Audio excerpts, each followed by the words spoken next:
सैयदा आतिका रज़ियल्लाहु तआला अन्हा, इनकी शादी होती है ज़ैद बिन खत्ताब से, उमर बिन खत्ताब के भाई से, वो फोत हो गई। फिर इनकी शादी होती है अब्दुल्ला बिन अबी बकर से। गौर करें, अबू बकर सिद्दीक की उम्र का ज़ैद बिन खत्ताब, उसकी बीवी की शादी किससे होती है? अबू बकर के बेटे अब्दुल्ला बिन अबी बकर से। ये दोनों बड़े खूबसूरत थे और इनका मदीने में बड़ा चर्चा हो गया, बड़ी खूबसूरत जोड़ी है वाली। खैर वादा भी कर लिया इन्होंने आपस में, अगर एक फोत होगा तो उससे शादी नहीं करवाएगा।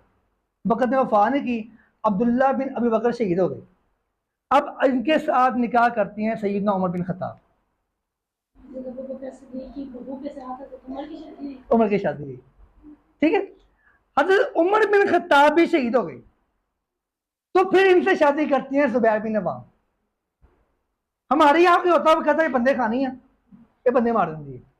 वहां मदीने में ये बात मशहूर होगी, जो शख्स शहादत पे के मनसब पे फायद होना चाहता है वो आतिका से निकाह करवा ले, अल्लाह उसको शहीद कर दे। फिर सैयदना अली ने निकाह का पैगाम भेजा। कितना निकाह? पांचवा। सैयदना अली ने फिर निकाह का पैगाम भेजा। तो चूंकि मशहूर हो गया था कि जो इससे निकाह करता है वो शहीद हो जाता है, तो आजकल ने ये क्या क्या मदद कर ली कि अभी हमें आपकी जरूरत है। पता भी किससे निकाह किया? हुसैन बिन अली से।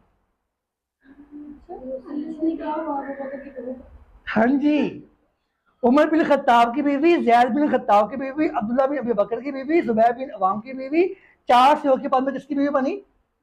अब आतिका की उम्र कितनी थी, हुसैन की उम्र कितनी थी? जी आप कह रहे हैं उमर बिन खत्ताब और तो दोनों भाइयों की बीवी। ठीक हो गया।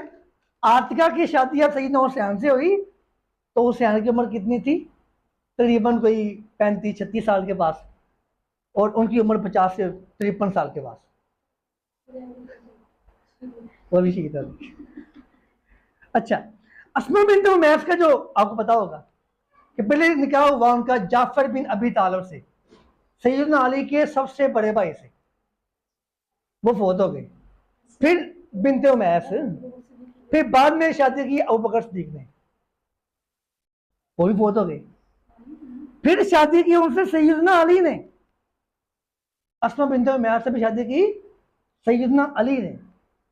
अब देखे जरा, जाफर बिन अबी तालिब सैयदना अली के सबसे बड़े भाई, उसकी बीवी, और फिर वो बनी अबू बकर की बीवी, फिर वो बनी अली की बीवी।